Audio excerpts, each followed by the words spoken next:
Welcome to a special Tuesday edition of Hiller PC's Thursday Night Candidate Forum. Tonight's guest is Maya Wiley, Democratic candidate for mayor of the city of New York. I met Maya about 8 months ago at a rally in front of the Lucerne Shelter Hotel, where she was advocating in support of the rights of homeless individuals and against politically motivated shelter reassignments. When I looked into Maya's background, I came to learn that her passion for standing up for those who have been oppressed by institutional interests wasn't the product of political calculation, but rather is reflective of a lifelong commitment to civil rights and social justice. Before becoming a candidate for mayor, Maya was a lawyer for an all-star team of civil rights and social justice organizations, including the Civil Rights Division of the Justice Department, the NAACP, Education and Legal Defense Fund, the ACLU, and the Open Society Initiative. She also co-founded the Center for Social Inclusion and served on this New York City Civilian Complaint Review Board to address police misconduct. In 2014, Maya was appointed to serve as counsel to Mayor de Blasio and then famously resigned ostensibly in protest following a series of corruption probes involving the mayor. Currently, Maya is a Democratic candidate for mayor of the city of New York. We have quite a bit to cover, so without further ado, it is my great pleasure to introduce Maya Wiley. Hello, Michael. How are you? I'm fine, thank you. I just got word from someone who was watching that we are not on Zoom. I'm going to just ask the producer very quickly. Were we on Zoom for that introduction? If not, I will read it again. Well, I guess we'll find out later, but in any event, Maya, let's start again. Welcome to this is what happens when we go from Tuesday to Thursday and Thursday to Tuesday, but it's my pleasure to have you on the show. Thanks for joining us. Thanks for having me. It's a pleasure. Great. We have a lot to cover tonight, so I want to jump right in if that's okay with you. I'm going to start with the issue of housing. By the latest estimate, New York City currently has nearly 80,000 homeless men, women, and children. That's one homeless person for every 106 people in the city. One of the ways that the city has addressed homelessness, particularly in congregate settings, is to use hotels and other private facilities as a means of transitioning homeless individuals to permanent housing. But now that the hospitality industry is reopening, do you believe that we should return to the congregate shelter system, or can hotel shelter facilities continue to play a role in the battle to end homelessness? Well, thank you for that question, Michael. And as you know, but maybe the listeners don't, having spent so much time both with the men of the Lucerne, with you, and with so many others, including members of the Open Hearts Upper West Side, community members that were coming together to support the men who were staying in the Lucerne. You know, it was an important model, an example. We have an affordability crisis in the city. That means homelessness is an eviction crisis. So for me, I look at the opportunity that we have now as a city to make sure we have affordable places, truly affordable places for people to live. And that includes a real focus on housing people who are homeless, utilizing vacancy as an opportunity to do that, and really taking a hard look. I mean, we've heard that we need hospitality back. We got to bring it back. But we also have the opportunity to use vacancy to create permanently affordable housing. We have the opportunity to increase the voucher subsidies as well for homeless people, because as we know, and as I learned from Shams DeBaron, who you represented, Michael, you know, a voucher of $1,200 a month means that most of the single adults who have that voucher, only 3% of them can actually get an apartment. And we all know why. We'd all love to be able to find an apartment for $1,200 a month. Can't be done in this city. So we have to get that subsidy up as well, so that there's more ability to get housing. And we have to make it supportive housing with on-site services where necessary. So I do see shuttered hotels as an opportunity for that. But we won't stop there. We'll also build more permanently affordable housing, supportive housing, use our vacant land for that. We got 1,000 acres and more. Well, let's talk about that, because you've jumped ahead in my list here, but it's a good way to do it. One of the unaddressed issues when it comes to low and middle income housing is the definition of area median income, which is the level in which household income will determine eligibility for housing. When the AMI is set too high, low and middle income housing becomes another form of gentrification. In other words, if you have to meet a certain income level and most people in the neighborhood can't even afford that, effectively what you have is those people end up moving out and wealthier people move in. What would you do as mayor to ensure that the AMI level is set at a level that's appropriate for the neighborhood so that people who really are low and middle income earners are able to afford to live in their own neighborhoods?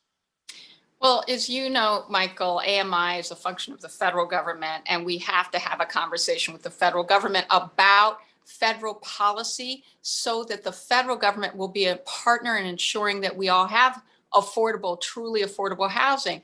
And you're right. And, as we know, there is a study that shows that it may even be when we look at New York City as a city, because we have so much wealth in the city alongside so much poverty, that we still have an AMI problem, even if you take the suburbs out of the equation. We have to start talking about affordability from the perspective of what people actually earn, and recognizing that, rather than counting on number of units, we have to actually be analyzing how and creating truly affordable units, whether you earn $25,000 a year or $125,000 a year. And so my approach is actually going to be looking at all the tools, levers, and resources we have. As I said, things like not-for-profit housing development partnerships with publicly owned land, vacancy, the fact that we have some developers now with vacant office space asking to convert that vacant office space and rezone it residential. That's an opportunity for bargaining around true affordability for more affordable housing. So we have to look at all the opportunities, but it does include partnering with the federal government on better housing policy. Well, let's talk about that for a second. And then I want to talk about the reusing of commercial spaces, because you've raised two issues which I find interesting. But first, when you say partnering with the federal government, what do you foresee your role as mayor in terms of that partnership? We're talking about calling the HUD secretary. Are we going to try to rely on? But she's a sorority sister of mine, as a matter of fact. Is that right? Okay. Yes, she's a soror of Delta Sigma Theta sorority, which I am too. Sorry, I interrupted, but you got me excited when you said Marsha Fudge. Yeah, absolutely. So tell me how you would be able to rely on that relationship and others with federal government so that we can get the AMI set at the appropriate level. Michael, one of the things that I have done as a career as a civil rights lawyer and advocate has included federal advocacy of agencies. That's on everything from broadband and creating more affordable broadband access, something we desperately need, both as an advocate when I was running the Center for Social Inclusion, but also when I was in the mayor's office responsible for universal broadband access. And what I did with an advocacy background is organize with other cities what our needs were, and we collectively went to Washington and asked for reforms that we needed. And that's a real power that cities have. We have a shared problem when it comes to housing affordability. We have simply had a federal government that's been absent on this issue for far too long. And it's one of the reasons why so many cities have an affordability crisis. But we also have a powerful delegation to DC out of New York, and we have to utilize those relationships as well. I'm very proud to have been endorsed by Hakeem Jeffries just on Sunday, but also Yvette Clarke and Nydia Velasquez, powerful members of the delegation, but Chuck Schumer as well. We've got the Senate Majority Leader who is already, thanks to Nydia Velasquez, moving more money in his negotiations with the Biden administration for more public housing dollars to fix NYCHA. Doubling the amount that Biden had put in his infrastructure bill. We've got a lot of power, both in, relationships with HUD and with the commissioner. I was fortunate to work along Julian Castro's staff when he was HUD commissioner, when I was working for the city. But it's also the fact that we can organize with our delegation, and we can organize with other cities and go to and lobby for what we need. Well, the city has made it. You're talking about you getting public housing using city dollars, using federal subsidies, and that's. I'm sorry. I've got two different levers, but go ahead. Okay, I think I'm about to pull on that second lever, because the city has made it a feature of municipal policy to utilize private development to develop low income and other affordable housing. How attached are you to that model, using private development to creating affordable housing? And isn't there a way for us to handle this without, in a sense, incentivizing developers with zoning bonuses and other inducements, which ultimately change our municipal landscape? See, Michael, this is why I like you. Look, I've been very clear from the beginning. Public housing has to stay public. It is our greatest source of permanently affordable housing. And so not only does it have to stay public, it has to also become housing that is no longer a human rights violation in terms of the conditions for the residents of public housing. My godson lives in public housing. I got people I love who live in public housing in this city.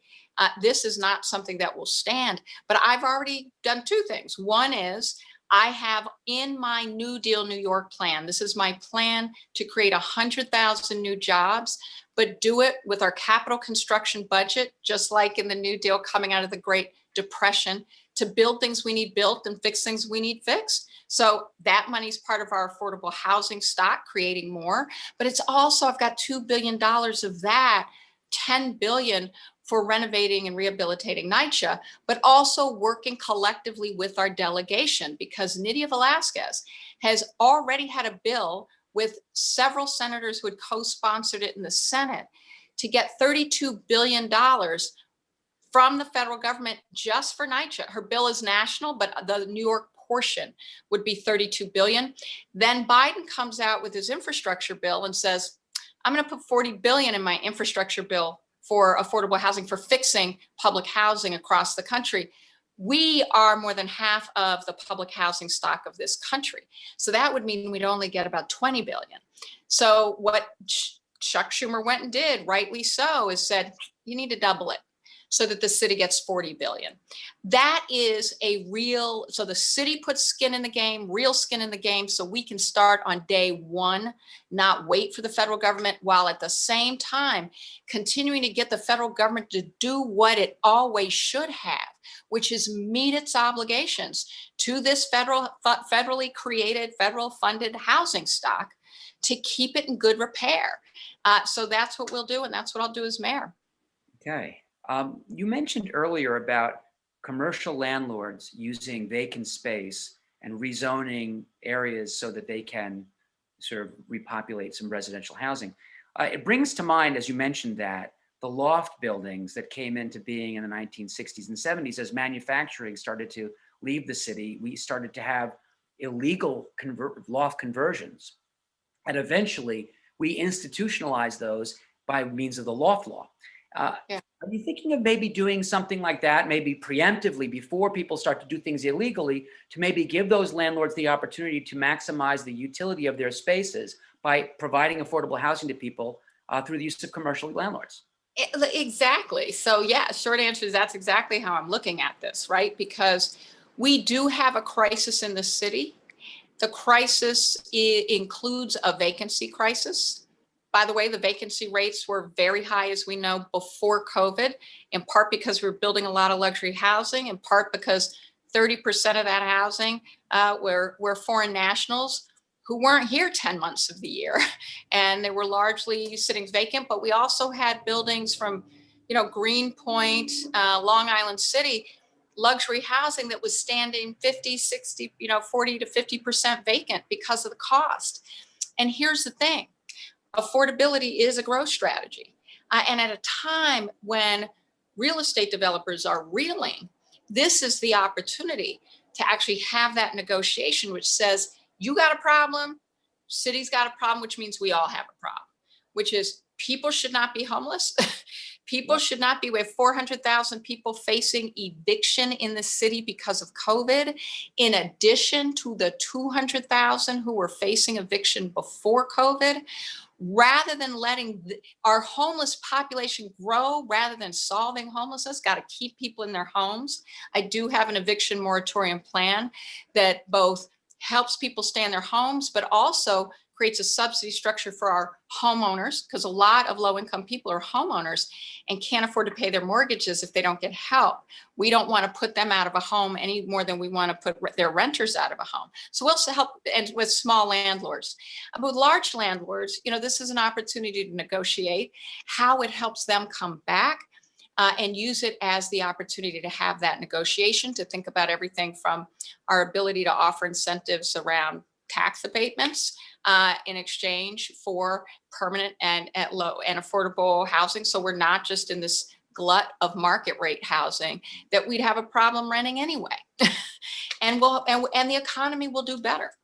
Well, and it's on the commercial side, and I'm well off my outline, but this is such an interactive conversation. I really appreciate it.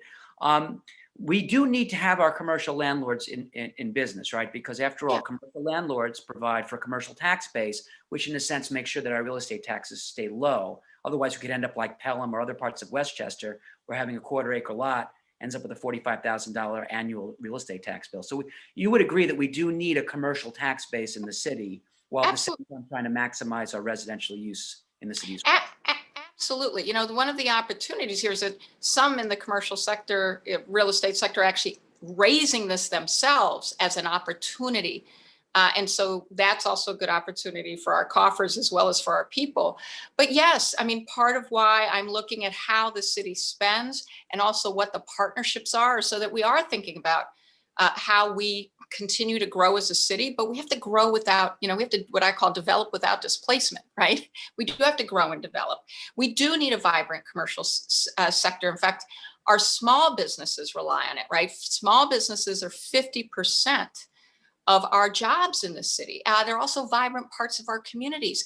But one of the opportunities we have here, as we think about this paradigm shift, I am a civil rights lawyer who is a generalist, meaning when I look at all the conditions and the structural underpinnings to people's problems. So that means I was looking at tech, I was looking at what technology was doing, I was looking at digital divide, but also its impact on the economy, like the fact that we were going to automate a lot of jobs that a lot of people of color and communities rely upon. We actually had the issue of virtual work. We had 17% of workers working virtually before COVID. This was a paradigm shift that was already coming, but COVID fast-tracked it, right? Put it on a bullet train. But the opportunity is now how we rethink how we have, viable job centers, including small businesses around the city, not only concentrated in one part of the city. And that can reshape just how we have whole communities, how we have all the things that we need in community, and how we're actually diversifying our economy while we're thinking about commercial and how we grow. We grow, the tech sector is growing in the city. It grew during COVID, added jobs. People moved to the city for those jobs. The tech sector, by the way, is one of those sectors. It likes urban living. It likes neighborhoods. It likes public transportation. It likes good public schools. It likes diversity. These are opportunities to lean into. And so as we're thinking about commercial space, as we're thinking about filling our coffers back up so we can meet the needs of our people, as we're thinking about affordability, it's time we actually lean into a very different vision for how we have livable communities. And that means everybody needs to benefit. Everybody. Right. So that's actually a nice segue to my next segment, which deals with the soho rezoning. On the issue of housing, the New York Post is coming out with a story this evening about community opposition to the soho rezoning. Manhattan Borough President candidate Brad Hoylman publicly complained that the housing component of the plan, just 800 units, is too small a price to pay for upzoning one of New York City's most iconic neighborhoods. By contrast, Councilmember Chin supports the rezoning. I believe that's her district. What do you think? Should New York City be upzoning Soho, or is there a better way for New York to provide for a more affordable housing in the area? Look, I am in favor, as a civil rights lawyer, as someone who's worked on integrating neighborhoods, as someone who's seen the benefits of that, as well as what happens when we don't. We have to break through this dichotomy of we have that either we're going to have status quo and segregation and wealth concentration or poverty concentration versus whether or not we have some community change that includes affordability in every neighborhood, including wealthy neighborhoods. I think it is fair to say we have to create more affordability. That does mean we have to look at rezonings, including upzoning in wealthy communities. And we have to do it in a way that ensures that people can't just say, not in my backyard, but certainly have a voice so that we're talking about where and how we're doing it, so that we're creating real affordability. There are lots of folks, I remember folks who are artists living in Soho who got pushed out because Soho became too expensive because it was an artist community. Same thing was happening in Williamsburg, here in Brooklyn, with all of the artists, my brother included, was an arts background, struggling to stay in. So we have to balance these things and do it better. But some people are concerned that the upzoning of Soho may very well result in the same sort of displacement of artists and residents. Are you concerned about that? Well, yeah, see, this is my point about we have to do our growth right. So as mayor, one of the things I'm going to do in planning and development programs is have a clear set of principles and outcomes that projects need to meet and achieve, whether we're talking about rezoning or whether we're talking about other development projects, so that it's being looked at through a lens of, are we developing and displacing, or are we developing smartly and wisely and in ways that are inclusive and create both, communities that are livable, and livable means affordable and truly affordable. We cannot lose our arts and culture community in the city. We can't lose it because it's part of who we are as a city. It's part of what makes us a vibrant city, a fun city, a city we all want to live in. It's also part of our economy to have an arts and culture community, right? Because, that's 300,000 jobs we lost when our arts and culture community got shuttered, including nightlife. So it's also important to the economy. So we do have to factor these things in, but I just think we can't get stuck either. It has to become that the process itself seeks to have these outcomes from the outset, and to measure and have both community voice to weigh in, to test, to stress test, but to be very transparent about where and how those benefits are going to be seen. And if they're not, there's a problem and it has to be fixed. But it has to be affordable housing.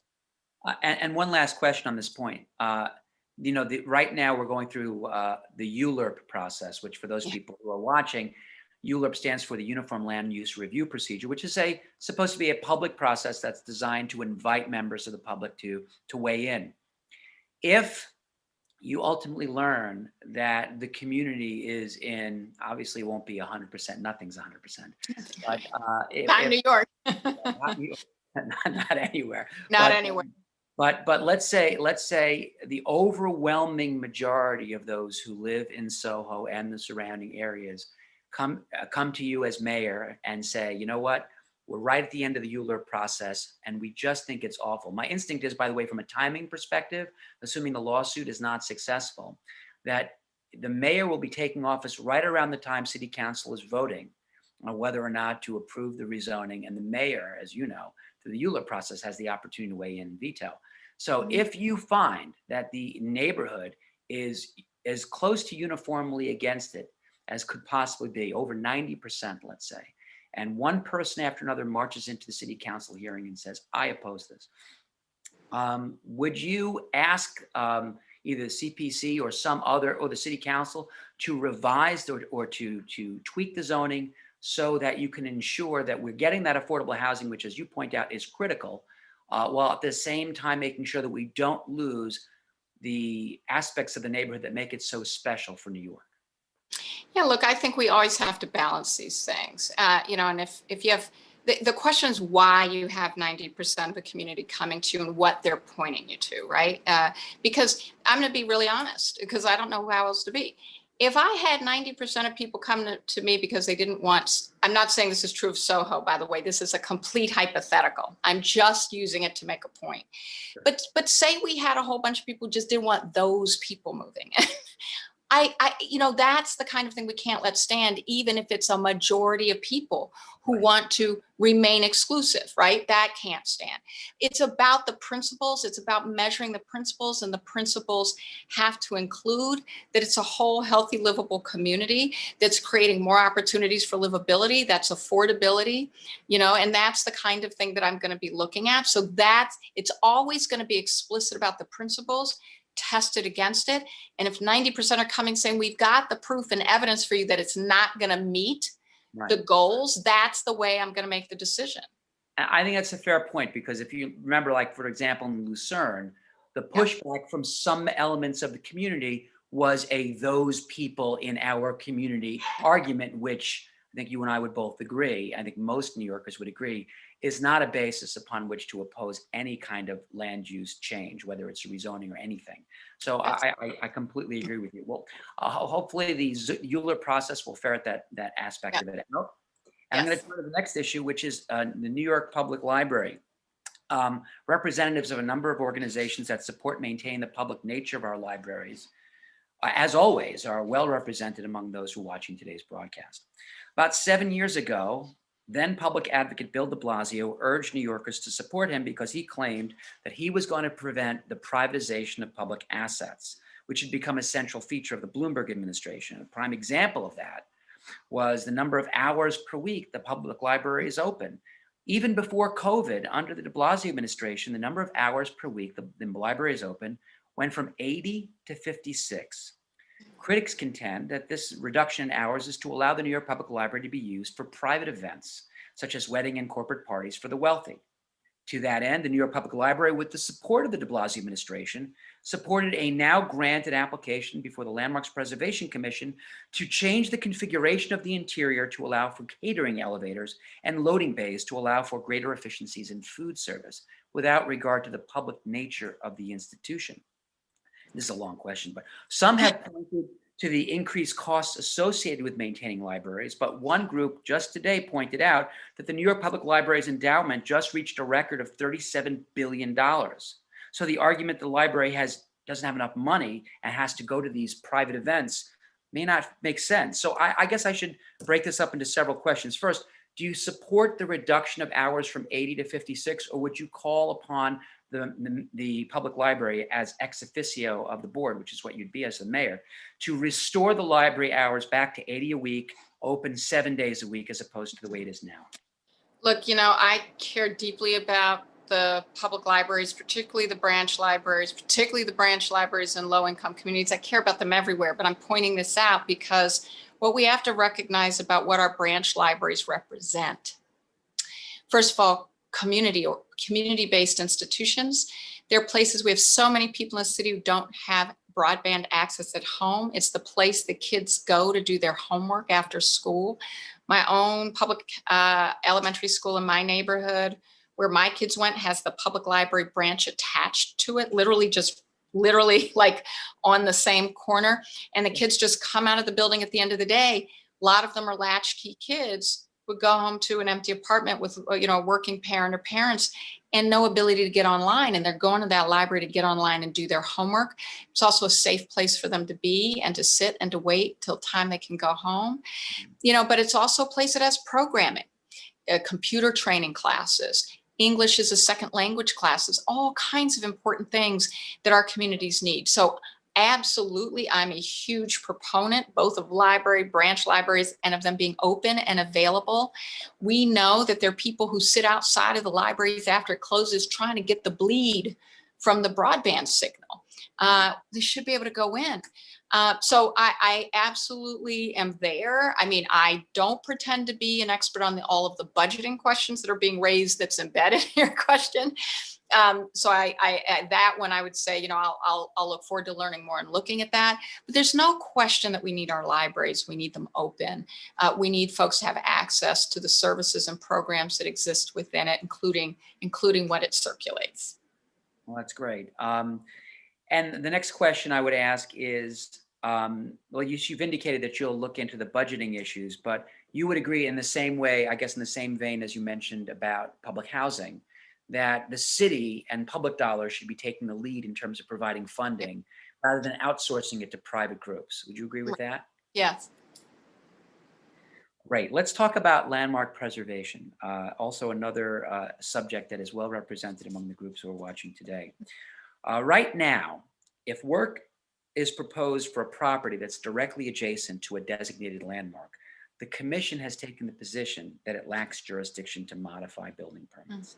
For example, in March, the commission approved a plan to construct a 1,600-foot tall hotel directly adjacent to the Grand Central Terminal, which, as you know, is a city landmark. A similar situation exists on East 4th Street, where the Merchants House Museum is threatened with structural compromise as a result of the construction of an adjacent building as well. And right now, the commission is grappling with those issues. The question I have for you is, should the commission have the power to stop or modify construction of non-designated properties if the construction would adversely affect an adjacent landmark? So I'm not going to lie that I'm not an expert on this area, but certainly from a principle, I think it has to be taken into account, the relationship between new construction and an existing landmarked building. So there certainly has to be a role. And I certainly believe it has to be a transparent one, meaning people have to be able to see what the considerations are, what the discussion is, what the evidence is being put up on any particular side of an argument. And there has to be an opportunity to share information, data, perspectives on what the impacts will be. Because, we do better when we have an open process and a transparent one.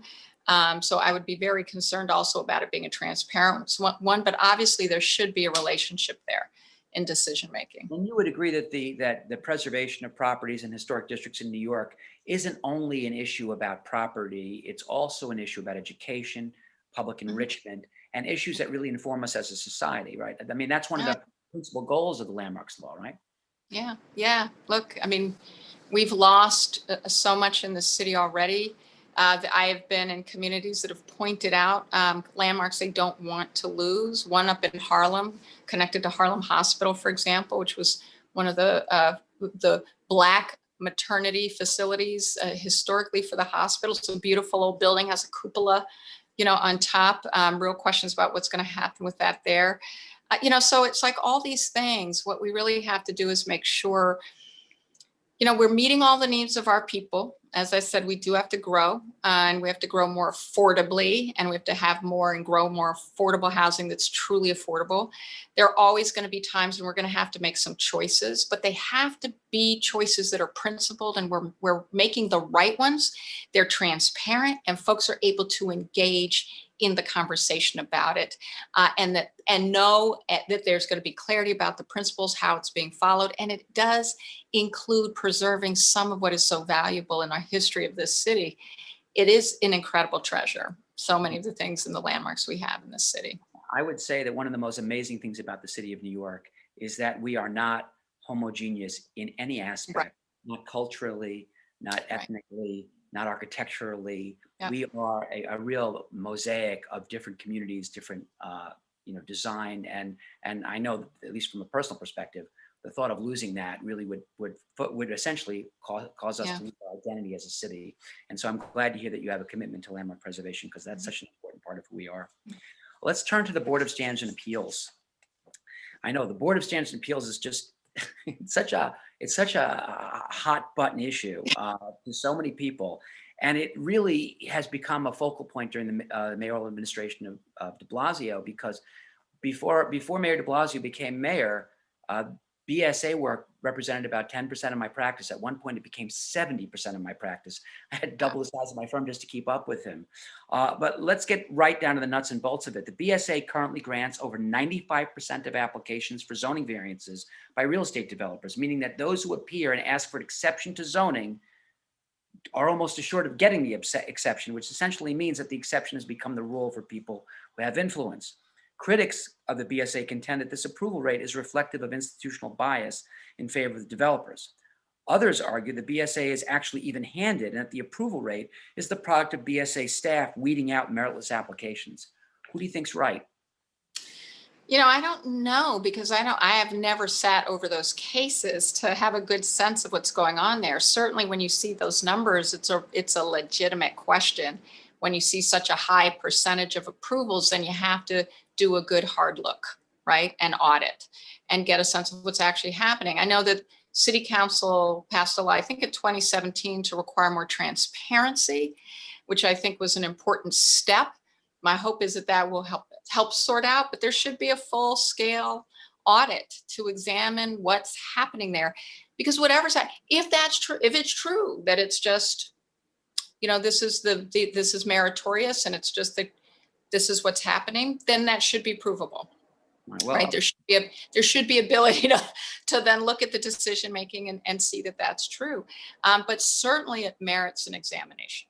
well, one of the pieces of legislation that was introduced that passed that you're talking about, I think, is one that was introduced by Ben Kalos, who said, for example, that developers have to be sworn in before they make representations.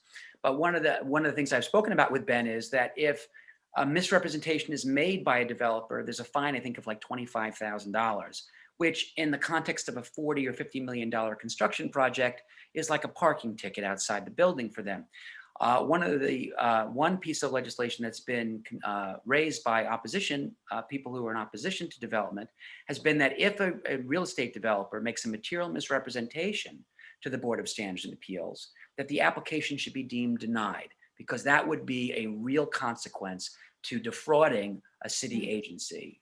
I know you're hearing about this for the first time, but at first blush, what do you think of a proposal like that, where if a developer comes forward and effectively lies about a plan in order to get it passed, that the answer would be, well, we may fine you $25,000, but you're gonna have to start this process all over again. Well, yeah, if fines are affordable, then they're not really deterrent. I think that's what you're basically saying, Michael. And I'd have to agree, if depending on the value of the development, I mean, all that would do is serve to be an incentive for very small developments. And I don't know if they have the ability to even go to the BSA for variances, who knows? But I think your point is well taken. And certainly it has to be a meaningful deterrent. And we have to make sure there's sufficient transparency about what's been happening in order to determine whether there are other changes that need to be made in the rules and regulations about what's happening there, because it's concerning. Now, right now, the chair of the BSA is a former real estate lobbyist, and I've often referred to that as having a co-executive in charge of the EPA. Rather than trying to do a wholesale reformation of the BSA, one proposal that's come up that's been endorsed by comptroller candidate Brad Lander and also by mayoral candidate Sean Donovan, is to add 2 floating members to the BSA. Right now there are 5, and the 2 floating members would be from each community that happens to be affected by a zoning plan or a variance plan. Under those circumstances, community members would be appointed to the board, not so they'd have a veto, because they'd only be 2 out of 7, but simply that they would have a voice greater than the 3 minutes that opponents or proponents of a plan are afforded the opportunity to speak during hearings. Again, this is another first blush question, but what do you think about the idea of adding 2 floating members so that communities have a greater sense of involvement and ownership over zoning decisions and variance decisions? I think that's an interesting proposal. I'm a big proponent of community voice, but I want to make sure it actually works for community. And the only concern I have that is not the theory of the thing, right? But it's what it would really look like in practice. Because, for example, if you have a lot of low-income communities of color that may be struggling, how and where they would have the wherewithal and the connection, the opportunity to find members to ensure that there were folks who would be strong and capable voices. I don't mean because low-income people of color aren't capable, but I mean, you usually have, then the ability of some communities to have stronger advocates than others. And I would want to make sure we were equalizing the opportunity for that community voice, no matter the community. So how to protect for that? Because my brain goes to implementation and knowing that communities don't all have the same resources or expertise available to them. Right. Well, the selection process would certainly be an important part of it. At one point, a suggestion was made about community boards doing it. And then other voices said, well, community boards may actually be the worst possible venue group to select these voices for the BSAs. So I think you're right. The devil's in the details, and it's important for us to make sure we get the right ones there. But I wanted to make sure that you had heard that proposal. The last subject I wanted to get into tonight was the issue of policing.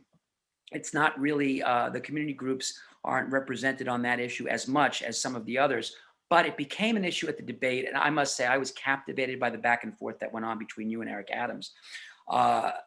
Mayoral candidate Adams contends that— I'm glad to know I'm captivating. You are captivating. So Eric Adams contended that stop and frisk can be an effective method of preventing crime if undertaken responsibly and without racial bias. But I got a sense from your response that you believe that stop and frisk has simply become code for harassing persons of color. Why are you right, and why is Mr. Adams wrong? Look, having sat over police misconduct cases, let me tell you what happens. There certainly is something called a constitutional stop, right? I'm not denying that in any way. The question is that what's happening when we're talking about stop and frisk? And if you remember, Mr. Adams gave an example. Do you remember the example he gave in the debate? He said, man in a dark alley at night. You know what? Nothing illegal about that. Right.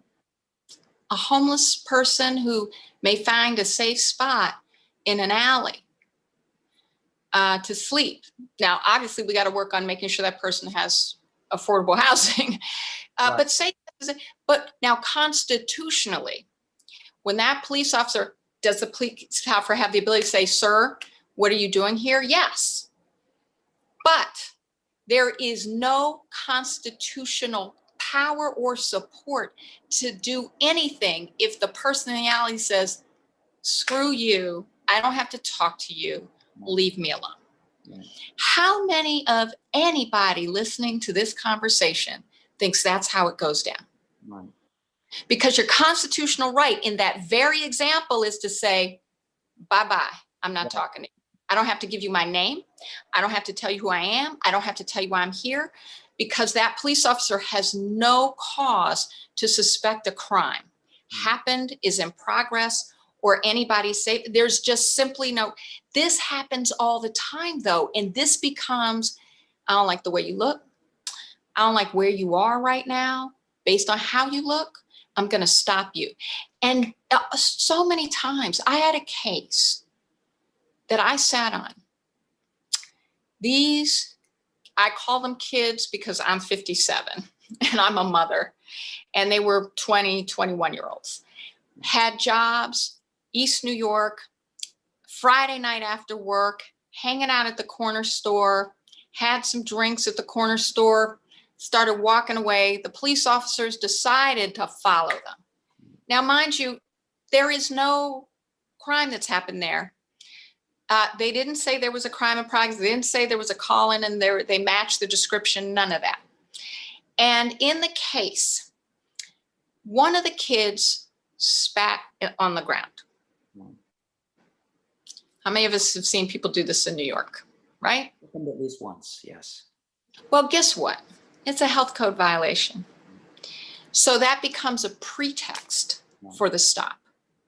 And they say you spit on, and of course it escalates from there because the kids are pissed because they understand they're being followed and stopped because of how they look and who they are.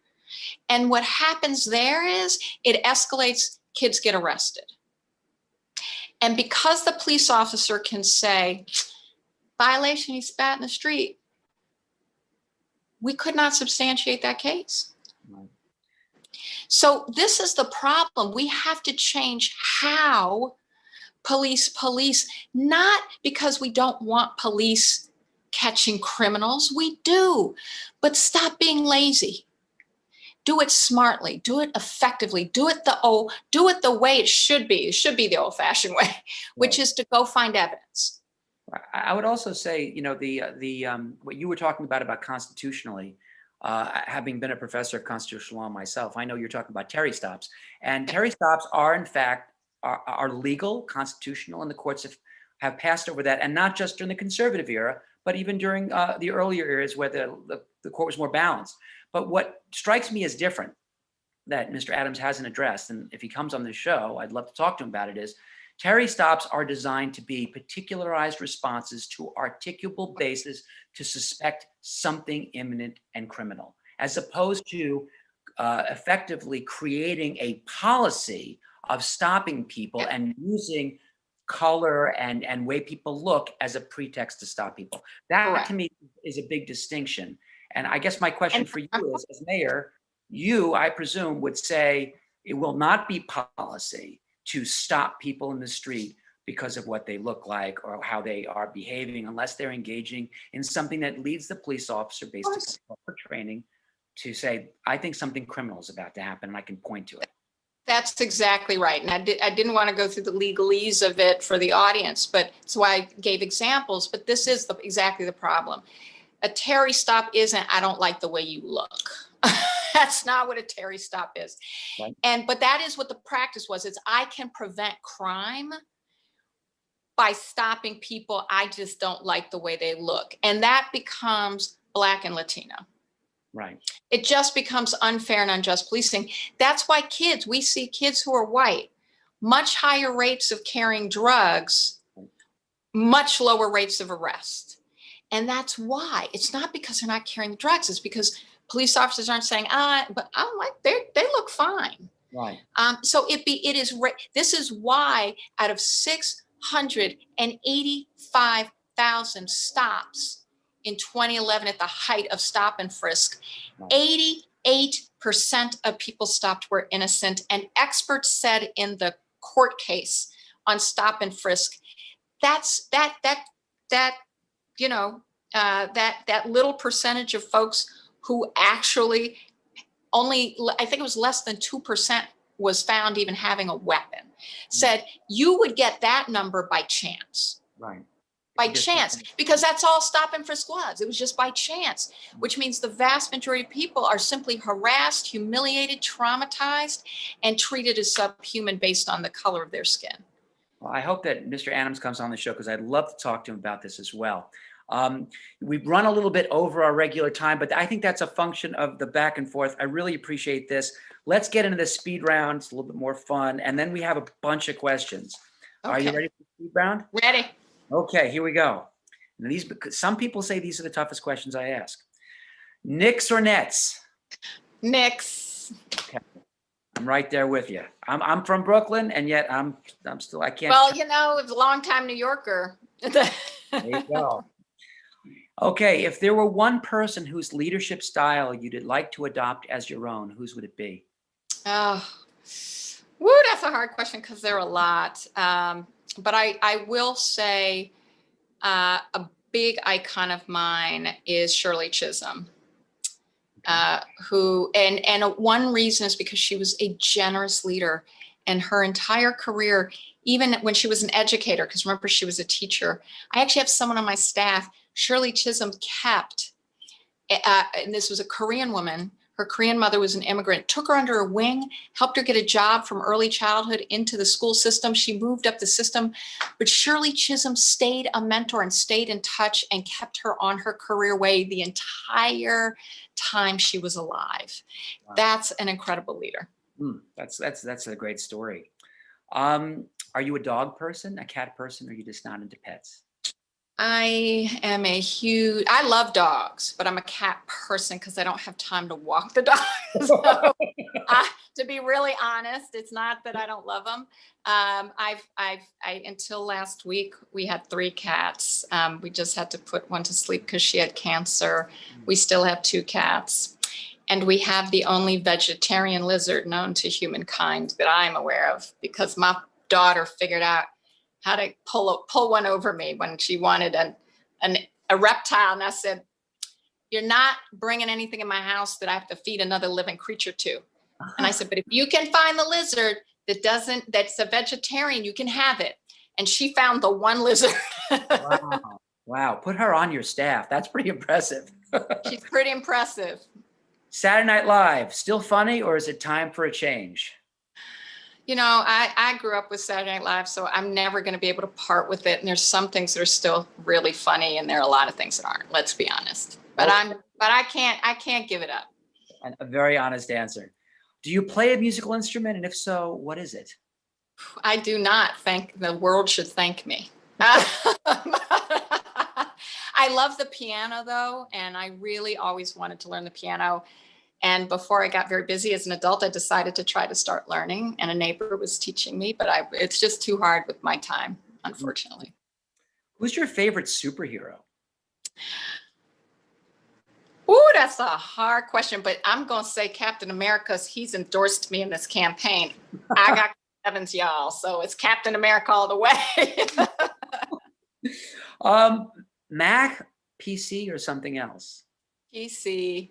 PC. I'm old Okay. school. You know, I'm old. What do you want from me? My kids are all maxed out, but If you had to give up ice cream or pizza, which would it be? I know, hush right? your mouth. Hush your mouth, Michael. I'm telling you, these Okay, are. I'm not giving up ice cream though. I'm going to say it. I'm not giving up ice cream. I thought of that question because about 30 years ago, I had to give up both when I developed a dairy allergy. So I can't have either. So don't be complaining about not being able to have ice cream or pizza. No, I'm just kidding. I won't. Which recording artist from your iPhone or whatever, however you keep your music would you be most surprised to find is on your list? Oh, that's such a great question. And I'm actually going to use this one because you know, the Strokes just did a fundraiser for me, and Julian Casablancas, who's the loveliest man on the planet, actually came to do it in person. We went and hung out. But if any of you were on that, I hope you were. And if not, we should make a way to make it available. They did an unplugged concert. It was gorgeous. It was beautiful. Indie rock is not one that people usually associate with me. It's not one I usually associate with myself, but it was amazing. Okay. And lastly, which is your preferred print news source? And you can choose up to 3 answers. Print news. Print news, 3 answers, you know, has to be the New York Times, old school.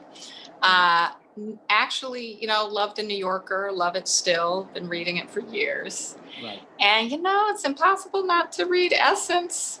Okay. Cool. Oh, it's good. I can tell you, I've had some people not be able to think of 3, so I'm out with 3. Do you know, I convinced I got kicked off of a jury because when they asked how much you read, and I went down a long list, everybody else was getting up and saying, and I felt like a complete idiot because I had this long, and they all looked at me like I was very strange. And I'm convinced that that's why I didn't make it onto the jury. All right, we've got a whole bunch of questions and not a lot of time, so I'm going to jump right into those. But Wiley, those are great answers on the speed round. First question comes from the cannabis community. What are your views on? Obviously, New York has passed the MRTA, but people are interested to know, what are your views on adult use cannabis as opposed to medical cannabis or any other form of legal? You know, look, I supported legalization of cannabis for reasons you could probably guess, because of the, you know, frankly, what was going on in the criminal justice system, particularly with people of color and cannabis use. I think we know pharmacologically there was not a lot of reason to treat cannabis the way we were treating it. And so that was my position on it. It's one I stick by. I am grateful that that Albany, particularly with the leadership of Senator Liz Krueger, really thought, and others, but really thought about how do we deal with racial equity within how we're legalizing it. I have a lot of respect for the fact that they had that sensitivity and built that into law. There's a lot we have to do on implementation, though, to make sure there's real racial equity, to make sure the communities of color get the upsides of the economy of cannabis. By the way, if you do become mayor, there's going to be a whole slew of zoning issues that are going to be coming up when it comes. I know, believe me, I know. But this is part of the point about implementation. I was just talking to a gentleman who is a cannabis lawyer. And, you know, one of the opportunities we have is to really start creating a conversation about all of the things that we're going to have to balance, but including making sure there's racial equity and the opportunities of it. Well, it's a central feature of our practice. So anytime you want to talk about cannabis law policy, I'm glad to discuss it with you. I did not know that, Michael. Okay. Prizes abound. Okay, so I got a question from a woman on the Upper East Side, and she asks, in the last debate, you said you were the only candidate who was a mother. Can you give specific examples of where your being a mother would influence your policies? And do you believe that your being a mother could negatively influence policymaking or a perspective? Well, first, I want to be very respectful of my colleagues running for mayor. I did not say I was the only mother, because I'm certainly not. Catherine Garcia is a mother. Diane Morales is a mother. I said we've never had a mother as mayor before, just to be clear. That's right. I probably should have corrected the question, but I did read it word for word. Yeah, no, it's fine. It's fine. I just want to make sure no one thinks that I said that these other mothers were not mothers. They are, but we've never had one in this time. But a big part of it is, so I mean, for example, the way I'm thinking about education reform and education policy is from a mother's perspective, is wanting and understanding that my kids in public school needed to be supported as whole people. Right. And so often our public education system didn't have the capacity, investments, and support to support them as whole people. And I do mean everything from arts and culture as core curriculum, not being treated as enrichment, but also things like social and emotional learning, play for pre-K. Having play is actually really important developmentally. And as a mom, I know that, and that's something I wanted for my kids, but also trauma-informed care. We have, as a mother, both have, and watching my children's friends and what they've dealt with in their lives and what that meant for the trauma they were suffering, knowing there were treatments and supports, and knowing their families couldn't afford them. And as a mom, I don't want any mother, any father to feel just powerless to help their children because they don't have the resources. So we're going to embed that, and we've embedded that in our education policy. Okay. Another question comes from a member, actually the president of the Central Park West Neighbors Association. It's actually in the chat, so I'll read it to you, but you may be able to see yourself. Okay. New York City has been overrun with real estate development on every inch of spare and not spare land.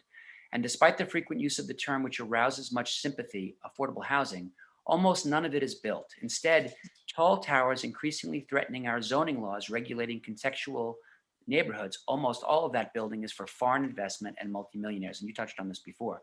What would you do to prevent residential neighborhoods from displacement, increasing housing costs, cultural and historic disintegration, loss of needed services, and precious mom and pop stores, all of which are the result of hyperdevelopment? What would you do about the iron grip of REBNY, the Real Estate Board of New York? What would you do about the iron grip of REBNY that it has on the city, on City Hall? Well, let me first start by saying I do not take any donations from real estate developers. I mean, that's one that, or lobbyists for that matter, because I think it's important to be very clear to people who, that you're trying to get support from people, and so that those who have a lot of city business will not have undue influence. I'm going to make sure that we have ethics rules. For example, anybody, and I've already put out an ethics platform, but anybody who who has worked in my administration and leaves will be barred from lobbying my administration for the duration of my administration. So there's not a revolving door on lobbying. It's incredibly important. And I'm going to make sure that I'm disclosing to the public any conversations I have with anybody on city business who's given me money, so that nobody has to wonder or worry what those conversations are about. But look, I think the point about how we develop is critically important. We've got to start doing much more comprehensive long-term planning. So we're really talking about the shape and nature of communities, and so that we're not just constantly reactive to specific developments. I think the point about we must have more truly affordable housing, core principle, it's one of the primary things that originally started calling me into the race. When my own kids don't know how they're going to be able to afford to stay in the city of New York and pay the rent. And they're lucky kids, and they're struggling with figuring out how they can make their life choices and still live here. We have far too many people who can't afford the rent. We've got to change that. So it's both making sure I'm transparent and publicly accountable, and folks don't need to worry about how I'm working, how my administration's working. But it's also making sure we have the right processes for planning and community voice with the principles in place and transparency around projects and whether or not they meet the principles that we need to meet.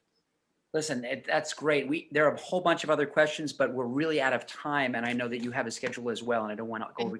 But I do want to thank you very much for being part of this talk. I'm going to send those questions to your office Great.